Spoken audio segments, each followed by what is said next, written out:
फिल्मों में तो देखा ही होगा कि कैसे कोई इंसान अपने दिमाग का 100% इस्तेमाल करके अचानक सुपर पावर हासिल कर लेता है या उसकी याददाश्त कमाल की हो जाती है।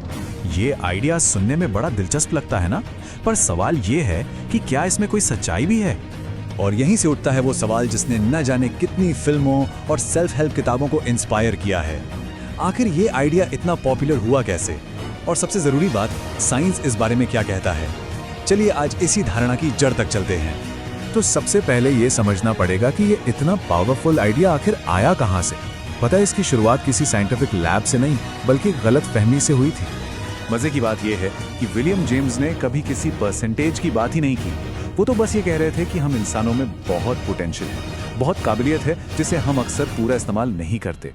लेकिन समय के साथ उनकी ये बात घूम फिरकर एक पक्के लेकिन झूठे साइंटिफिक फैक्ट में बदल गई। तो ये तो हो गई इस मिथक की कहानी। अब आते हैं असली मुद्दे पर कि असल वैज्ञानिक सबूत क्या कहते हैं। क्या हमारा दिमाग वाकई ज्यादातर समय सोता रहता है? ये कंपैरिजन देखिए, सब कुछ एकदम क्लियर हो जाएगा। एक तरफ है मिथक कि दिमाग का 90% हिस्सा अंधेरे में डूबा है, और दूसरी तरफ है हकीकत। सच्चाई ये है कि हमारा दिमाग एक ऐसे शहर की तरह है जो कभी सोता ही नहीं, 24/7 एक्टिव। हर हिस्सा हर समय कोई ना कोई काम कर रहा होता है, सोते समय भी।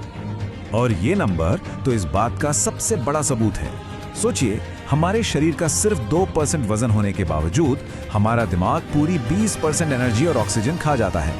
अगर दिमाग का 90% हिस्सा फालतू होता तो इवोल्यूशन इतनी एनर्जी बर्बाद करने वाला ऑर्गन क्यों बनाता।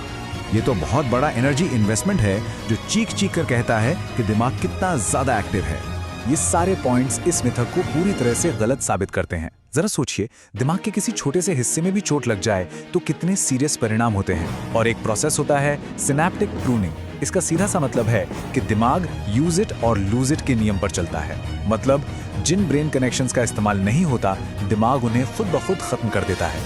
और ये बात सिर्फ हम नहीं कह रहे हैं, ये एक्सपर्ट्स का कहना है। साइंटिफिक कम्युनिटी में इस पे कोई डिबेट ही नहीं है। हम अपने पूरे दिमाग का इस्तेमाल करते हैं, फुल स्टॉप।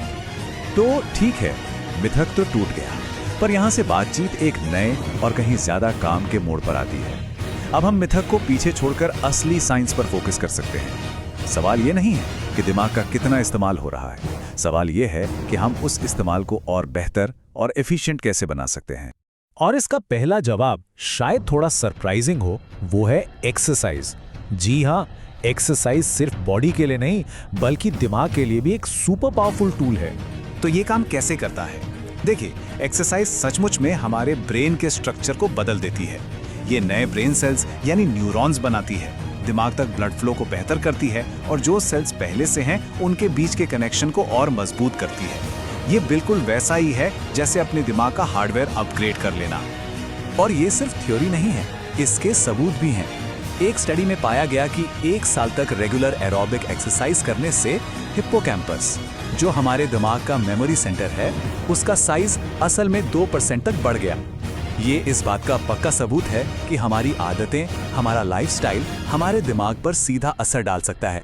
एक्सरसाइज के अलावा एक और पावरफुल टेक्निक है जिस पे अब साइंस भी अपनी मोहर लगा रहा है, और वो है ध्यान यानी मेडिटेशन। और ये रिसर्च काफी चौंकाने वाली है। पहले ये माना जाता था कि दिमाग में कोई बदलाव लाने के लिए सालों का अभ्यास चाहिए, लेकिन अब ये नई रिसर्च बताती है कि सिर्फ एक बार का मेडिटेशन सेशन भी दिमाग के अंदर गहरे बदलाव ला सकता है। तो सवाल ये है कि ये बदलाव होते कहाँ हैं? रिसर्च के मुताबिक मेडिटेशन के दौरान हमारा एमिगडाला, जो इमोशंस को कंट्रोल करने वाला सेंटर है, और हिप्पोकैम्पस, जो मेमोरी बनाने के लिए जिम्मेदार है, इन दोनों ही इंपॉर्टेंट हिस्सों की एक्टिविटी बदल जाती है। मतलब मेडिटेशन सीधे सीधे हमारे इमोशंस और मेमोरी को मैनेज करने की काबिलियत पर असर डाल सकता है। तो इस सब का क्या मतलब निकलता है? एक्सरसाइज और मेडिटेशन के इन सभी इफेक्ट्स को एक साथ जोड़ने वाला एक सेंट्रल आइडिया है, और उस आइडिया का नाम है न्यूरोप्लास्टिसिटी। ये एक बहुत ही कमाल का कॉन्सेप्ट है। इसका मतलब है कि हमारा दिमाग कोई पत्थर की लकीर नहीं है, ये तो एक लचीली अडेप्टेबल चीज़ है जो हमारी आदतों और एक्सपीरियंस के हिसाब से लगातार खुद को बदलती रहती है, रिवायर करती रहती है।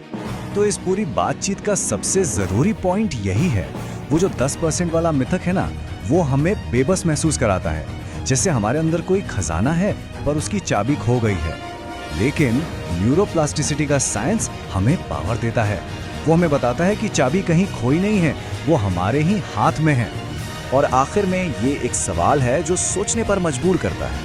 अगर हमारी हर आदत, हर एक्शन हमारे दिमाग को हर दिन थोड़ा थोड़ा बदल रहा है, तो क्यों न जानबूझकर ऐसी आदतें चुनें जो इसे और ज़्यादा हेल्दी, स्ट्रॉन्ग और फ्लेक्सिबल बनाएं।